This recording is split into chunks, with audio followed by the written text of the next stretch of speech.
নমস্কার, আপনারা দেখছেন ট্রাইব টিভি বাংলা। নীতি নির্ণয় না দুর্নীতির আরও একটি পর্ব নিয়ে আপনাদের সঙ্গে আমি শান্তনু। এই মুহূর্তে দাঁড়িয়ে বঙ্গবাসী ক্যালকুলেট করছে। কি ক্যালকুলেট করছে বলুন তো? আচ্ছা, এই যে তৃণমূলের বিরুদ্ধে এত দুর্নীতির অভিযোগ উঠছে, এত কিছুর অভিযোগ উঠছে, তাহলে বিজেপি সত্যি কি 2026-এ তৃণমূলকে চ্যালেঞ্জ জানাতে পারবে? সোজা কথা বলা ভালো, বিজেপি কি ক্ষমতায় আসতে পারবে? ম্যাজিক ফিগার ছুতে পারবে? কত সিট পাবে বিজেপি? আর পেলেও কিভাবে পাবে?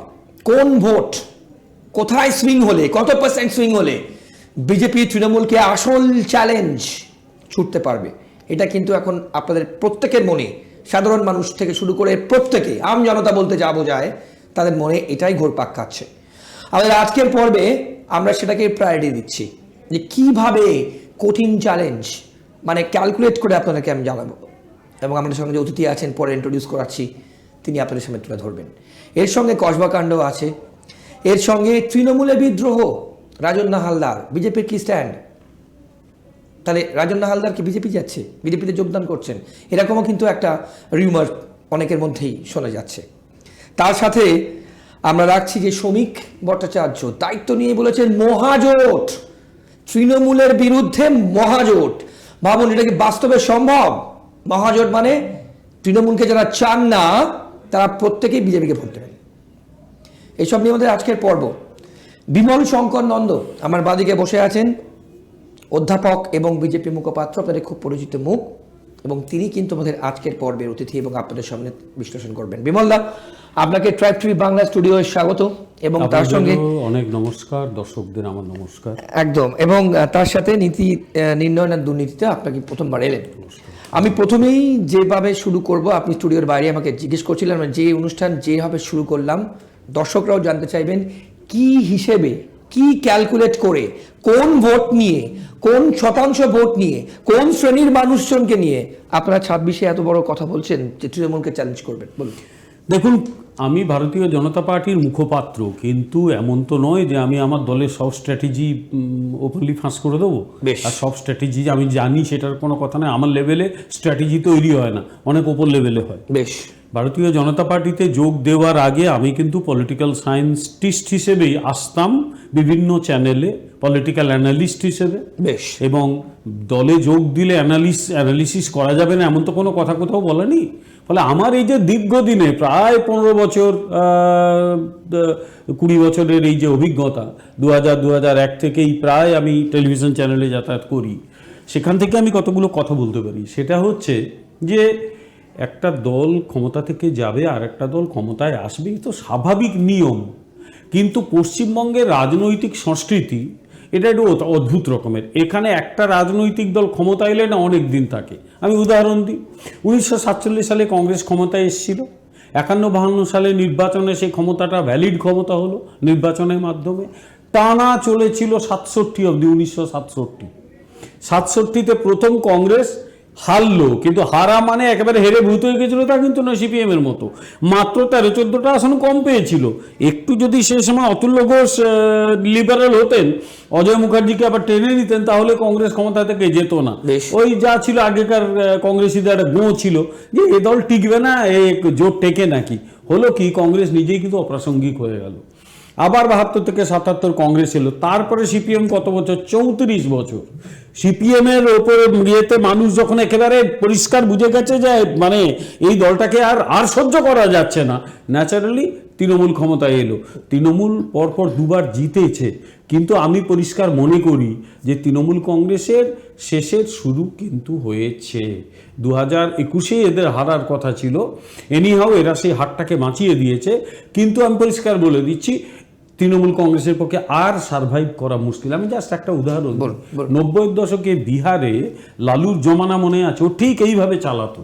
লালুর জমানার সঙ্গে এই জমানার অদ্ভুত একটা মিল আছে।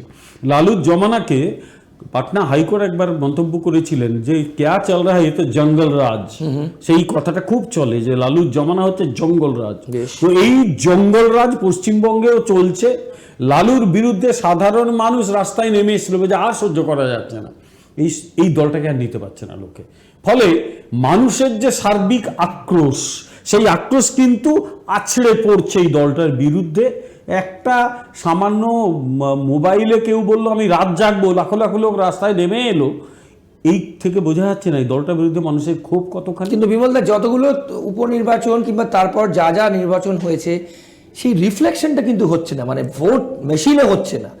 হ্যাঁ, আপনি যেটা বললেন, মানুষ আবার রাত দখলে ডাক দেওয়া হচ্ছে 1 বছর পূর্তিতে, আবার হয়তো মানুষজন রাস্তায় নামবে, কিন্তু প্রশ্ন হচ্ছে সেটা সব থেকে যেটা মজার কথা, সেখানে কিন্তু মজার শব্দটাই বললাম, সেটা রিফ্লেক্টেড হচ্ছে না কিন্তু। আচ্ছা, আমি একটা উদাহরণ দিই।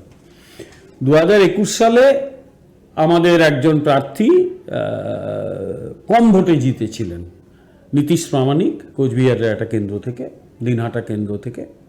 পরে উনি কেন্দ্রে তখন এমপি ছিলেন, সেটাই রাখলেন, তিনি এটা ছেড়ে দিলেন এমএলএ ইয়েতে। তারপরে সেই আসনে তৃণমূলের যিনি জিতলেন, যার আগের বারে হেরেছিলেন, কে, উদয়ন গুহ, কত পার্সেন্ট ভোট পেয়েছিলেন? প্রায় 90%-এর কাছাকাছি। ডু ইউ বিলিভ যে এটা সত্যি? এটা হতে পারে কখনো? একটা লোক হেরে গেল, তারপরে তাকে 90% লোক ভোট দিয়ে দিল, এটা কোনো কথা নাই। এর মধ্যেই তো বোঝা যাচ্ছে, কারণ সে পরিষ্কার বলেছিল কেউ যেন বসতে না পারে, ইতিমধ্যে আবার বলা শুরু করে দিয়েছে কাউকে যেন ওখানে কেউ যেন বসতে না পারে এজেন্ট হয়ে। একটা মার খেলে 8টাকে গিয়ে পেটাও। লোকটার বুড়ো হয়েছে, বুড়ো বয়সে বিমৃতি হয়েছে কিনা আমি জানি না, যা পারছে বলে চলেছে। তাহলে পরিবর্তনটা হলো কোথায়? কি এই সরকার এসেছিল, পরিবর্তন নিয়ে কিছুই পরিবর্তন হয়নি। শিব গড়তে গিয়ে বাঁদর রয়েছে। আর এই সরকার যাতে সিপিএম যাতে যায়, ওই জন্য আমার মতো লোক রাস্তায় নেমেছিল, এবং আমাদের বিপদ ছিল আরো বেশি। আমাদের মুখগুলোকে তো সবাই চেনে, টেলিভিশনের পর্দায় আমরা নিয়মিত আসি। এখন যদি সিপিএম জিততো 2011 সালে এত করেও, তাহলে আমাদের উপর কি অবস্থাটা হতো? আমরা এত বিপদ নিয়েও এদের সমর্থন করেছিলাম একটা কারণে, আমরা আশা করেছিলাম যে পশ্চিমবাংলায় সিপিএম যেভাবে গণতন্ত্রকে নিজের হাতে শেষ করে দিয়েছিল, এরা অন্তত গণতন্ত্রটা মানুষকে ফিরিয়ে দেবে, মানুষ একটু প্রাণ ভরে শ্বাস নেবে, ওরা যেরকম প্রতিটি মানুষের ঘরে কি রান্না হয়ে খায় সেই খবরটাও রাখতো, সেটা অন্তত হবে না। তার বদলে এরা যেটা শুরু করলো, এন্টারটাই চুরির সাম্রাজ্য, দুর্নীতি, নোংরামি, এখন তার উপর মহিলাদের সম্মান নিয়ে টানাটানি। পশ্চিমবাংলায় আচ্ছা ভালো কোনটা চলছে আমাকে একটু বলে দাও? কিচ্ছু ভালো চলছে না, গোটা পশ্চিমবাংলাটাকে প্রায় শ্মশান বানিয়ে দিয়েছে। ফলে এইরকম কিছু লোকের হাত থেকে, ভয়ঙ্কর কিছু শক্তি যারা ক্ষমতা দখল করে বসে আছে, তাদের হাত থেকে মানুষ এখন হাঁসফাঁস করছে বাঁচার জন্য। ফলে বদল হবেই, কিচ্ছু করার নেই। এই দল থাকবে না, এই দল ক্ষমতায় না থাকলে দলটাই থাকবে না। বেশ বিমলদা, আপনি যে স্ট্যাটিস্টিক্সটা একটু দর্শকদের সঙ্গে শেয়ার করবেন, যে ভোট শতাংশ আপনি বলছিলেন আমাকে, যদি সবার সঙ্গে দর্শকরা যে প্রচুর মানুষ অনুষ্ঠান দেখেন, যে কিভাবে সম্ভব এবং কোন ভোট সুইং করতে পারে, আপনার যা ক্যালকুলেশন এবং আপনার যা স্ট্যাটিস্টিক্স যা আছে নেটে আছে, সবাই যেন নিয়ে নেয়, আমি কোনোটা নিজে মন গড়া কথা বলছি না। আচ্ছা, 2011 সালে, তার আগের বারে 2006 সালে সিপিএম কত ভোট পেয়েছিল সে আর বলে দেওয়ার দরকার নেই। বিপুলভাবে জিতেছিল, তৃণমূলকে দরমস করে দিয়েছিল। ইনিশিয়ালি তৃণমূল তো 30টা আসনও পায়নি। সেই তৃণমূল কংগ্রেস 2011 সালে ভোট পেল 38.93, মানে প্রায় 39%। সিপিএম ভোট পেল 30.8%, বিজেপি কম পেয়েছিল 4.6, কংগ্রেস 9%।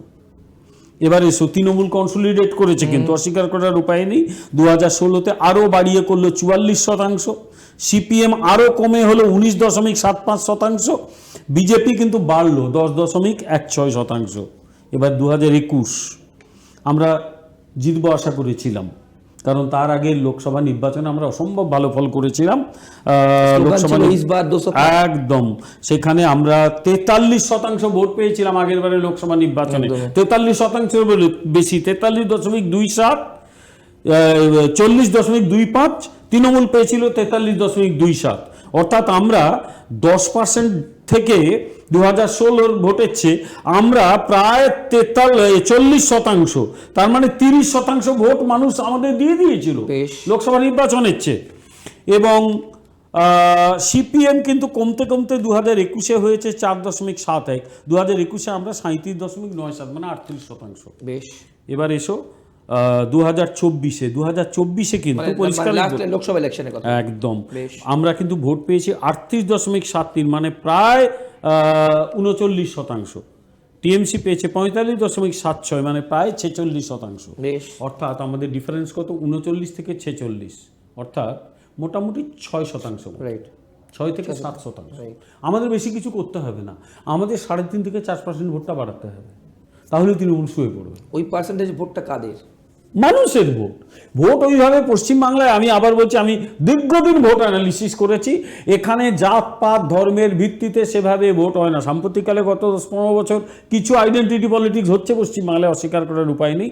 তারপরেও বলবো ওভারঅল এখানে ভোটটা কিন্তু পরিষ্কার রাজনৈতিক দলের ভিত্তিতে হয়। ফলে একটা রাজনৈতিক দল গত 3-4টি নির্বাচনে 38-39-40% ভোট পাচ্ছে, ভারতীয় জনতা পার্টি, সেই দল যদি 2 থেকে 3% ভোট বাড়াতে পারে, তৃণমূল শুয়ে পড়বে মাটিতে। এবং সেটা কিভাবে হবে আমি বলে দিচ্ছি। তৃণমূল কংগ্রেস কিন্তু এই যে 44% বা 43% এবং জাস্ট লাস্ট 2021-এর নির্বাচনে ওরা 48 পেয়েছিল, যেটা আবার 24 সালের নির্বাচনে কমে গেছে, 45.76 লোকসভা নির্বাচনে কমে গেছে। এর একটা বড় অংশ, কিন্তু একটা বড় অংশ বলবো না, একটা অংশ জল থাকে। জল কীরকম? যারা নেই, ওই সিপিএমের কাছ থেকে যারা সব এসছে, সিপিএমের লোকগুলো, তারা এই টেকনোলজিটা দিয়েছে। কেউ বাড়িতে নেই, তার ভোটটা দিয়ে, যে মেয়ের বিয়ে হয়ে গেছে তার ভোটটা দিয়ে যায়, যে বয়স্ক মানুষ মারা গেছে তার ভোটটা দিয়ে দেয়। এইভাবে প্রতিটি বুথে 15টা 20টা 30টা ভোট করে ম্যানেজ করে। ভোটের আগে 7 দিন আগে থেকে ভয় দেখানো শুরু হয়ে যায়, মারবো ধরবো, উত্তরবঙ্গে যেরকম শুরু করে দিয়েছে এইভাবে মারবো ধরবো। তার উপরে রয়েছে 2021 সালের এই যে মানুষকে ভয়াবহভাবে অত্যাচার করা, লাখো লাখো মানুষ পশ্চিমবাংলা ছেড়ে কেউ চলে গেল বিহারে, কেউ চলে গেল আসামে, কেউ চলে গেল ঝাড়খণ্ডে, কেউ উড়িষ্যায়। আসামে মানুষের এই কষ্ট দেখে তৎকালীন রাজ্যপাল, এখন যিনি উপরাষ্ট্রপতি জগদীপ ধনকর, হাউ হাউ করে কেঁদে ফেলেছেন। যেগুলো হয় নাকি লোকসভা মানে বিধানসভা নির্বাচনের পর এত মানুষের এত কষ্ট কি করে হয়? তারপরেও আচ্ছা 2021-এর পরে 2024-এ মানুষ বিজেপিকে ভোট দিয়েছে কত? আবার সেই 39%, 38.75। তার মানে মানুষের মনোবল কিন্তু ভাঙতে পারেনি, মানুষের মনোবলটা রয়েছে। এর সঙ্গে তৃণমূলের এই যে 20 দাঁতটা যদি ভেঙে দেওয়া যায়, আবার আমি বলছি তৃণমূল 30-এর নিচে প্রথমেই ভোট পার্সেন্ট নামবে, এবং নামতে নামতে তৃণমূল কংগ্রেস একবার ক্ষমতা থেকে গেলে 0% ভোট পাবে, কিচ্ছু পাবে না, সে ভোট অন্য কোন দলের কাছে চলে যাবে। এইটা তৃণমূল বোঝে বলেই তৃণমূল বাঁচার চেষ্টা করছে। সুতরাং যদি ঠিকঠাক আমরা সাংগঠনিক যেটা আমরা ওটাই করে ফেলেছি, সংগঠনটা ওটা তৈরি হয়ে গেছে, এত মার খেয়ে যে লোকগুলো আমাদের হয়ে দাঁড়াচ্ছে, সংগঠনিক কে বলবে? আমি নিজে এখন মাটির কাছাকাছি রাজনীতিটা আমিও করি। এত মার খেয়ে আমি 2021-এ নিজে নির্বাচনে দাঁড়িয়েছিলাম, আমি মানুষের কষ্ট দেখেছি, মানুষের মার খাওয়া দেখেছি, ঘর ছেড়ে মানুষের পালিয়ে যাওয়া দেখেছি, মানুষের জীবন জীবিকা তছনছ হয়ে যাওয়া দেখেছি। তারপরেও মানুষ এই যে দাঁড়িয়ে আছে শক্ত ভিত্তির ওপরে, এখনও 38-39-40% মানুষ আমাদের ভোট দিচ্ছে। আমি মনে করি যে এটাই তৃণমূলের আতঙ্কের কারণ। ওই জন্য তৃণমূল অত্যাচার করতে চায়। তৃণমূল জানে তার এই যে 48 ছিল, যেটা এখন 45 বা 46 হয়েছে, এর 5-6% একেবারে জলের ভোট, ভয় দেখানো ভোট। যেদিন তৃণমূল ক্ষমতা থেকে একটু ক্ষমতাটা কমবে, এইটা ছেড়ে চলে যাবে। সুতরাং আমি মনে করি না বিজেপির জেতাটা খুব কঠিন কাজ, জেতাটা সহজ, কিন্তু আমাদের পরিশ্রম করতে হবে, কঠোর পরিশ্রম, মানুষের কাছে পৌঁছতে হবে। যেটা আগের নির্বাচনে, যেমন 2021-এর নির্বাচনে কোথাও একটা আমাদের মধ্যে মানে নিজের ত্রুটি তো স্বীকার করতেই হবে, নইলে আমি এগোবো কী করে, আত্মসন্তুষ্টি এসে গিয়েছিল। যেরকম ধরা যাক আমি স্লিপ দিয়েছি, স্লিপ ঠিক মতো পৌঁছে দেয়নি, অনেকে কোথাও ভুলটা করেছে, তার বদল আরে ঠিক হয় বদি হয়, সংগঠনের দিক থেকে ত্রুটি না না, সাংগঠনিক তখন সংগঠন ভালো দাঁড়িয়েছিল, কিন্তু একটা খুব বিপজ্জনক রাজনীতি হচ্ছে কমপ্লেসেন্সি, আত্মসন্তুষ্টি, কোথাও একটা ওভার কনফিডেন্স, আত্মসন্তুষ্টি। ওই তো বলতে হবে আপনি তো জিতেই গেছেন, এই আত্মসন্তুষ্টিটা রাজনীতিতে মারাত্মক। কারণ ধরে নিতে হবে যে আমার বিপক্ষে যারা আছে তারা ডেঞ্জারাস, খুব খারাপ কিছু ভয়ঙ্কর লোকের হাতে ক্ষমতা চলে গেছে, যারা ক্ষমতার জন্য যে কোনো লেভেলে চলে যেতে পারে। ক্ষমতা, তার সঙ্গে অর্থ এবং দুষ্কৃতি, একটা অদ্ভুত তালমিল তৈরি হয়ে গেছে পশ্চিমবাংলায় এই শাসক দলের মদতে। ফলে সেখান থেকে বাঁচতে গেলে সংগঠন শক্তপোক্ত করতে হবে, এবং লাস্ট যেটা সেটা হচ্ছে ওদের ভাষায় উত্তর দিতে হবে। ওরা যে ভাষায় কথা বলতে আসবে একই ভাষায় উত্তর। বিমলদা, আমি খুব সংক্ষেপে আপনার রিয়াকশন নেবো, তারপরেই আমরা কিন্তু অধ্যাপক হিসেবে আপনার রিয়াকশন নেবো। শ্রমিক ভট্টাচার্য এবং দিলীপ ঘোষের মিটিং খুব গুরুত্বপূর্ণ, কিভাবে দেখছেন? এটা দুজনেই বিজেপির নেতা। শ্রমিক ভট্টাচার্য বহু পুরনো নেতা। দিলীপ বাবুকে কি মানে ইনঅ্যাক্টিভ থেকে অ্যাক্টিভ করা হচ্ছে? না, দিলীপ বাবু তার মতো করে অ্যাক্টিভ ছিলেন তো, কে বলেছিলেন না? দিলীপ বাবু অ্যাক্টিভ ছিলেন, প্রায় তিনি তার ফেসবুকে দেন, এখানে সংগঠন করছেন, ওখানে চাইপে চর্চা করছেন, অসুবিধা কিচ্ছু নেই। আর শ্রমিক ভট্টাচার্য সভাপতি হওয়ার পর তিনি এসেছেন, এসে সম্বর্ধনা জানিয়েছেন, দুজনের মধ্যে কথা হয়েছে, মানুষ উচ্ছ্বাস প্রকাশ করেছে, তো ভালো তো। এবং সবাই মিলে একসঙ্গে এই যে পশ্চিমবঙ্গের এই ভয়ঙ্কর শক্তিটাকে তাড়ানোর জন্য এক হয়েছে, এটা অত্যন্ত মানে very very good signal for the people. সুতরাং আমি তো মনে করি যে শ্রমিক ভট্টাচার্যের নেতৃত্বে যেভাবে বিজেপি এগোচ্ছে তাতে তৃণমূলের আতঙ্কের যথেষ্ট কারণ। না, তাহলে শুভেন্দু শ্রমিক তৃণমূলের কাছে ত্রাস হতে যাচ্ছে 2024, তাই তো? আমি বুঝতে পারছি এদের তো গুরুত্ব যথেষ্ট, এরা শীর্ষ নেতৃত্ব। আগামী দিনে আমার দলে মার খাওয়া কর্মীটাও তৃণমূলের কাছে ত্রাস হতে যাচ্ছে। আগে তাকে সামলাক, তারপর শুভেন্দুর কাছে যাবে। যে লোকগুলো 2021-এ এত মার খেয়ে, আমি আবার বলছি, আমার নিজের চোখে দেখা সব ঘটনা, জেল খেটে কারোর নামে উল্টোপাল্টা কেস দেওয়া হয়েছে, ডাকাতির কেস দেওয়া হয়েছে, কারোর নামে NDPS চাপানো হয়েছে, ঘর বাড়ি তছনছ করে দেওয়া হয়েছে, ছোট ব্যবসা ছিল ব্যবসা ভেঙে দেওয়া হয়েছে। আবার দমদমকে কাটা কাপড়ের ব্যবসা করে, কাটা কাপড় নিয়ে খালে ফেলে দেওয়া হয়েছে যাতে সে ব্যবসা করতে না পারে। হাউ হাউ করে কেঁদে আমাকে ছবি দেখিয়েছে, স্যার দেখুন কি করেছে আমার। তারপরেও সেই লোকগুলো বাম জামানা জেরক্স, বাম জমানার খারাপ জেরক্স। বাম জমানা বামেদের একটা ছিল, ওদের মাথায় বুদ্ধিশুদ্ধিগুলো ছিল, ফলে ওরা চুরি করলে খুব লুকিয়ে টুকিয়ে চুরি করছে। আরে মূর্খের দল, এরা চুরিটা করতে জানে না, ওরা সবার সামনে চুরি করে। ফলে পার্থক্য এইটাই, তারা বুদ্ধিশুদ্ধি ছিল, এরা মূর্খের দল। চোর ওরাও চোর, এরাও চোর, পার্থক্য কিচ্ছু নেই। পশ্চিমবাংলায় চেঞ্জ করতে হবে। চুরি আটটা জানে না, সেটা আপনি বলতে চাইছেন? এরা চুরিটা ঢাকতে পারে না, ওরা ঢেকে, যেরকম এই যে চাকরি বলে না, তৃণমূল প্রায়ই বলে চিরকুটে চাকরি ধরে নেবো, কিছু ধরতে পারবে না। তার কারণ হচ্ছে বাম আমলে কী হতো আমি বলে দিই। ধরা যাক আমরা বিশ্ববিদ্যালয়ে অ্যাপ্লাই করতাম, আমি অধ্যাপনা শুরু করার পর ইউনিভার্সিটিতে পড়ানোর খুব ইয়ে ছিল। আগে লোক ঠিক হতো, এই লোকটা বিশ্ববিদ্যালয়ে তাকে নেওয়া হবে, পার্টির ব্যাস ঘনিষ্ঠ লোক। এরপর অ্যাডভার্টাইজমেন্ট হলো, তার যা স্পেশালাইজেশন সেই অনুযায়ী চাওয়া হলো। আচ্ছা ধরা যাক সেই স্পেশালাইজেশন আমার মিলে গেল, আমি অ্যাপ্লাই করলাম, ইন্টারভিউ বোর্ড বসলো। ইন্টারভিউ বোর্ডে যারা আসবে তারা ওই পার্টির লোকটির নামেই তারা সিলমোহর দিয়ে চলে গেল। ইন্টারভিউতে দেখিয়ে দিল যে দেখো বাবু ইন্টারভিউ বোর্ড বসেছে, তারা একে নিয়েছে, তুমি ইন্টারভিউতে পারোনি। কিন্তু আমরা জানি, আমরা জানতাম, এখন অনেক বড় বড় কথা বলে তাকেই নেওয়া হবে, তাকেই নেওয়া হবে। সে ধরা যাক অনেকে আমাকে জিজ্ঞেস করে যে, নিজের একটু ব্যক্তিগত কথা বলতে হয়, আপনি তো বাম আমলে চাকরি পেয়েছেন। হ্যাঁ ঠিক তো, আমি দুটো কথা বলি, আমি বাম আমলে চাকরি পেয়েছি। 1987-88 থেকে আমি অধ্যাপনা করছি, আর আমি অধ্যাপনা করতে গিয়ে কাউকে একটা পয়সাও দিইনি, আমার ঘুষ দিইনি। এই দুটো আমি একদম বঞ্চিত, বাম আমলে এটা হয়েছে। কিন্তু আমার চাকরির কথাটা শুনে একটু বলতে হয়, লোকে শুনুন।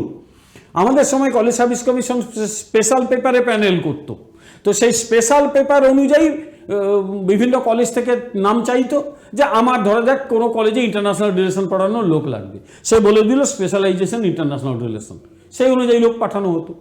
তো আমার স্পেশালাইজেশনে আমি 1 নম্বরে, একদম আমাকে দেয়ই না, আটকে রেখে দিয়েছে। 1 বছর যায়, 1.5 বছর যায়, লোক দেয়ই না।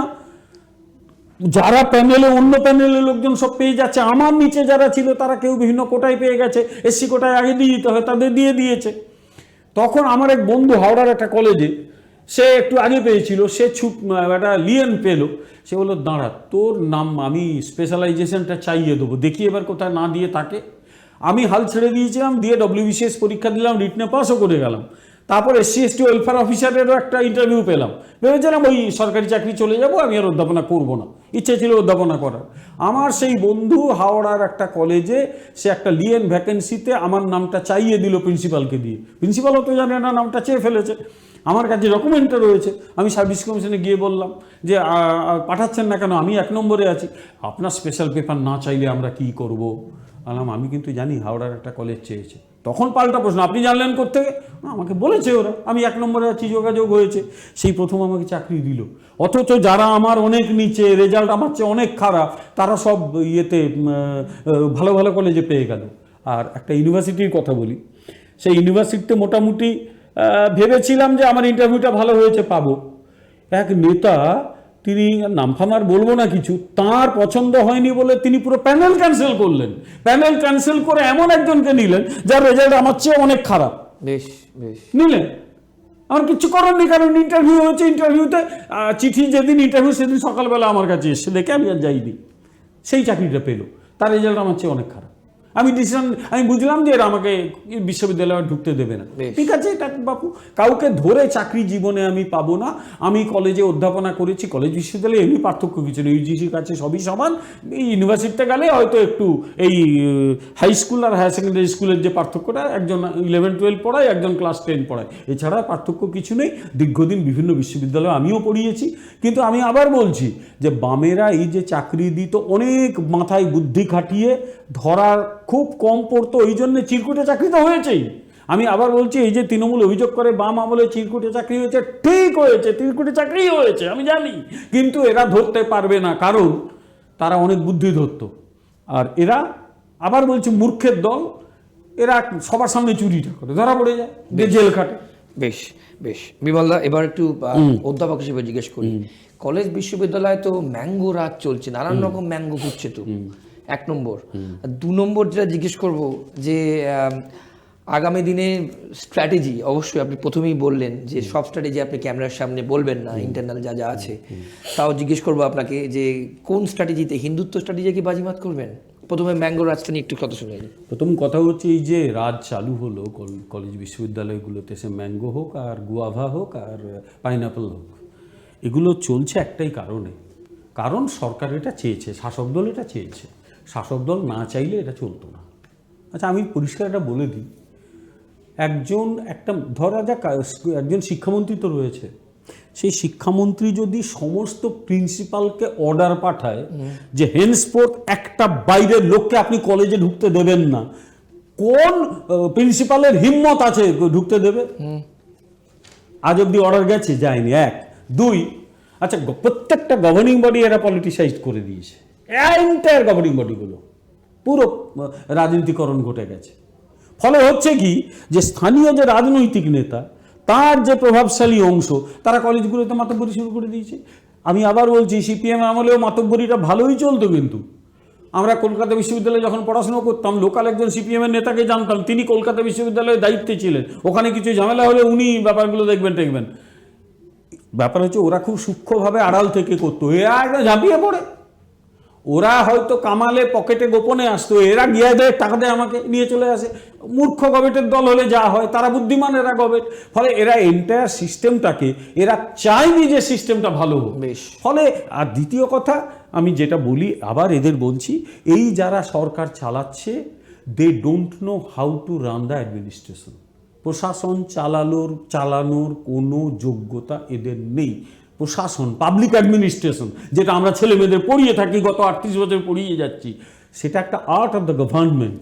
এদের আর্ট আর সায়েন্স, কমার্স সব এক হয়ে গেছে, কিছু জানেও না এরা শুনতেও চায় না। লক্ষ্য একটাই, how to remain in power and how to earn money. কারণ গোটা টপ টু বটম প্রত্যেকে এরা জানে টাকার ভিত্তিতে। এরা ওই 1000 টাকা দেবো, 1500 টাকা দেবো, আমাকে ভোট দিয়ে দাও, আর যে যা পারো করো, চুরি করো, আমি আর কিচ্ছু বলবো না, বরং তাকে সাপোর্ট করবো। ফলে একটা অদ্ভুত সিস্টেম চলছে, পুরোনো আগেকার জমিদারি প্রথার মতো। এরা প্রশাসন চলছে না, there is no administration in West Bengal. ফলে এই ঘটনা ঘটছে, এটা হচ্ছে প্রশাসনহীনতার ফল। এই ম্যাঙ্গো, পাইনাপল সব হাজির হয়ে গেছে। বেশ, বিমলদা, মহাজোট, শ্রমিকবাবু বলছেন মহাজোট, আপনার মনে হয় মানুষ মহাজোটে, তৃণমূলের বিরুদ্ধে সব মহাজোট, সব জায়গায় ভোট আপনারা পাবেন? সব জায়গায় হবে কিনা সেটা আমি বলতে পারছি না, কিন্তু আমি একজন পলিটিক্যাল অ্যানালিস্ট হিসেবেও দীর্ঘদিন চর্চা করেছি এটা। আমি দেখেছি পশ্চিমবাংলায় একটু পিকুলিয়ারিটি রয়েছে, কারণ পশ্চিমবাংলায় সিপিএম তৃণমূলের সবচেয়ে বড় সমর্থক, রক্ষক। তারা চায় তৃণমূল থাকুক, একদম আমি সমস্ত দায়িত্ব নিয়ে কথাটা বলছি। সিপিএম হচ্ছে তৃণমূলের রক্ষক। সিপিএম চায় তৃণমূল ক্ষমতায় থাকুক। কারণ কি, বিজেপি ক্ষমতায় এলে, বিজেপি ক্ষমতায় আসবে, আবার আমি বলছি পশ্চিমবঙ্গে বিজেপি ক্ষমতায় আসবে। বিজেপি ক্ষমতায় এলে না, বিজেপি একটা মতাদর্শগত দল, সাংগঠনিক দল। বিজেপি এরকম হাটের মতো দল নয়। এই যে পশ্চিমবঙ্গের বর্তমান শাসক দল, আমি কটা নাম ধরি না ওদের, এত বিরক্তি লাগে ওদের নামই ধরি না আমি। এই বর্তমান শাসক দল একটু হেঁটো টাইপের, সব এসে গেল, হাট বাজার করে যে যা বাড়ি পালালো। আমি গ্রামের ছেলে, আমি জানি হাট কাকে বলে। দেখেছো হাট কখনো? ওই সবাই এলো, কেনাকাটা হলো, বাড়ি চলে গেল। কলকাতাও তো হাট হয়। হ্যাঁ, হাট হয়, কিন্তু গ্রামের হাট দেখলে, গ্রামের হাটগুলো বেশি। শান্তিনিকেতনে অনেকে হাট দেখতে যায়, তো আমি ছোটোবেলা থেকে হাট দেখে দেখে বড় হয়েছি। তো এটা হচ্ছে হাটের মতো একটা দল, পুরো হেঁটো, যা জিনিসপত্র কেনাকাটা হচ্ছে, এ কিনছে, সে নিচ্ছে, সে নিয়ে পালাচ্ছে, এইসব চললো আর কি। এদের ক্ষেত্রে যেটা, সেটা হচ্ছে এরা কি বলবো, এই একটু এলেবেলে বলেই এখনো সিপিএম করে কমে খাচ্ছে। বিজেপি সেটা করতে দেবে না। বিজেপি হচ্ছে মতাদর্শের চর্চাটা করে, বিজেপি জাতীয়তাবাদী দল, এবং বিজেপি গোটা দেশকে একটু অন্যরকম করতে চায়। আমি আবার বলছি, ধরা যাক এই যে আমি উদাহরণ দিলাম লালুর জমানা যখন শেষ হলো, কে শেষ করলো? নীতিশ কুমার। নীতিশ কুমারকে সাপোর্টটা কে করেছিল? ভারতীয় জনতা পার্টি। একটাই শর্ত ছিল যে বিহারকে শেষ করে দিয়েছে লালু প্রসাদ যাদব। শুনলে অবাক হবে, বিহারে সেই সময় উচ্চবর্ণের লোকেরা নিজের টাইটেল ইউজ করতো না, তেওয়ারি মিশ্র এরা টাইটেল ইউজ করতো না। ধরা যাক স্বদেশ রঞ্জন, তার নাম হয়তো স্বদেশ রঞ্জন মিশ্র, সে মিশ্র টাইটেল ইউজ করতো না। হয়তো রমেশ কুমার তেওয়ারি, সে খালি লিখতো রমেশ কুমার। কারণ এমন অবস্থা করেছিল, উচ্চবর্ণের বিরুদ্ধে মারধর, তাদের উপর অত্যাচার, এগুলো চলতো। বলে দেওয়া হয়েছিল যে তোমাকে আগে আইন শৃঙ্খলা রক্ষা করতে হবে। নীতিশ কুমার কিন্তু সেইটা প্রথম 5 বছর করে দেখিয়েছিলেন। ফলে প্রথম কথা, বিজেপি যেটা করবে সার্বিক আইন শৃঙ্খলার উন্নতি ঘটাবে, এবং যারা মানুষের সামনে অন্যায় করে তাদের জেলে পাঠাতে হবে, এবং নির্দয়ভাবে, যেটা উত্তরপ্রদেশে যোগী আদিত্যনাথ করে দেখিয়েছেন। ওইটাকেই তৃণমূলও ভয় পায়, সিপিএমও ভয় পায়। কারণ বিজেপির মতাদর্শ, বিজেপির ভাবনা, বিজেপির যে সাংগঠনিক শক্তি, সেটা কিন্তু সিপিএমকে ইররিলেভেন্ট করার পক্ষে যথেষ্ট। আমরা এলে সিপিএমকে এবং তৃণমূল এমনি হবে, সেটা কষ্ট করার দরকার নেই। ক্ষমতা থেকে গেলে কোনোদিনও টিকবে না এই দলটা। বামপন্থীদের ইররিলেভেন্ট করতে হবে, কারণ এই বাম যে মতাদর্শটাই, তাদের ভাবনাটাই বিপজ্জনক। আমাদের সময় একদম শেষ। সব শেষে যেটা আসবো, তৃণমূলে কিন্তু বিদ্রোহ শুরু হয়ে গেছে ইতিমধ্যেই। অনেকে কিন্তু অনেক কিছু বলছেন টিএমসিপি নিয়ে, কাউন্সিলর থেকে শুরু করে যুব নেত্রী থেকে সবাই তৃণমূলের বিদ্রোহ নিয়ে খুব সংক্ষেপে কি বলবেন? তৃণমূলে বিদ্রোহ শেষে শুরু, কারণ শেষ বহুদিন আগে শেষে শুরু হয়ে গেছে। সেটা হচ্ছে ভাগের গোলমাল এক, আর একটা দলে কেউ কাউকে দুই চোখে দেখে না, আর এমন সব নোংরামি করে যেগুলো কোনো ভদ্র সমাজে বলা যায় না। একটি মেয়ে প্রকাশ্যে কান্নাকাটি করছে স্টুডিওতে, যে তার নুড ফটো এআই দিয়ে জেনারেট করে, তার কথা অনুযায়ী এআই জেনারেটেড নুড ফটো তার দলের নেতৃত্ব তারা ছড়িয়ে দিচ্ছে এর কাছে তার কাছে, যে দেখো দেখো দেখো দেখো আমার নেত্রীকে দেখো। তো এইরকম একটা দল টিকতে পারে? কার কি মনে হয়? এটা হয় নাই কখনো। ফলে এগুলো হওয়ারই ছিল, কিন্তু এদের একটা কমন বন্ডিং রয়েছে। টাফ কোয়েশ্চেন, সেই যদি আপনাদের দলে আসে আপনারা কি করবেন? ওইটা খুব স্পেকুলেটিভ প্রশ্ন। সে দলে আসবে কিনা জানি না, তার আমি কথা শুনেছি, সে এখনো বলে চলেছে যে আমার দলকে আমি শুদ্ধিকরণ করতে চাই। সে আমার দলে কেন আসবে? সুতরাং আমি তো সেই হিসেবটাই ধরছি না। আমি শুধু এটুকু বলছি যে আমার দল যদি ক্ষমতায় আসে এইগুলো হতে দেব না, আর তৃণমূলে এটা ঘটবেই। আমরা গ্রামের দিকে বলি না ভাগের গোলমাল, এটা হচ্ছে ভাগের গোলমাল ঘটেছে। ফলে এই হচ্ছে, কিন্তু যখনই ওরা দেখবে যে আবার সরকার পড়ে যাওয়ার সম্ভাবনা আছে, সেগুলো আবার এক হয়ে যাবে, কারণ পয়সা পকেটে ফাঁকা হয়ে যাবে। তো পকেটের জন্য আমরা তার বদলে যেটা করব, কাটমানি নয়, চুরি নয়, এ রাজ্যে শিল্পায়ন হোক, মানুষ কাজ পাক, কাজের জন্য যাই, কেউ যেন বাইরে না যায়। এখনো পশ্চিম বাংলায়, আবার আমি বলছি, এখানকার লোকেদের দিয়ে এটাকে আবার ভারতের শ্রেষ্ঠ রাজ্য করে তোলা যায়। তার জন্য দরকার উপযুক্ত রাজনৈতিক নেতৃত্ব, তার জন্য দরকার যোগ্যতা, তার জন্য দরকার এমন কিছু মানুষ they know how to run the administration. মূর্খদের দ্বারা প্রশাসন চলে না। বেশ, বিমলদা, এক লাইনে উত্তর। শেষ দুটো প্রশ্ন খুব ইম্পর্টেন্ট। তাহলে 26-এ আপনারা ক্ষমতায় আসছেন? অবশ্যই। আর 2, বিমল শঙ্কর নন্দ প্রার্থী হচ্ছেন? সেটা তো দল ঠিক করবে, আমি তো বলতে পারি না, দল বলবে। বেশ, আমি দলের একজন সৈনিক। If the political party requires my service, I am ready to contest. তারা যদি বলে এই কাজ করুন আপনি, আমি সেই কাজ করবো। সুতরাং এটা নির্ভর করছে পার্টির উপরে। বেশ, অনেক ধন্যবাদ বিমলদা। ধন্যবাদ। আপনারা দেখলেন আজ কিন্তু একদম খুব গুরুত্বপূর্ণ একটি পর্ব, নীতি নির্ণয় আর দুর্নীতির আপনাদের সামনে আমরা তুলে দিলাম। কোন ইকুয়েশনে, কোন ক্যালকুলেশনে বিজেপি 2026-এ কঠিনতম চ্যালেঞ্জ ছুড়ে দিতে যাচ্ছে তৃণমূল কংগ্রেসকে। আপনারা শুনলেন, এর সঙ্গে আরও অনেক গুরুত্বপূর্ণ টপিক নিয়ে আমরা বিশ্লেষণ করলাম। আজকের পর্ব এ পর্যন্তই। নীতি নির্ণয় আর দুর্নীতি চলতে থাকবে, অন্যান্য অতিথিরা আসবেন, তাদের বিশ্লেষণ আমরা আপনাদের সামনে তুলে ধরবো। আর অন্যান্য সব খবরের জন্য দেখতে থাকুন ট্রাইব টিভি বাংলা। ভালো থাকবেন, নমস্কার।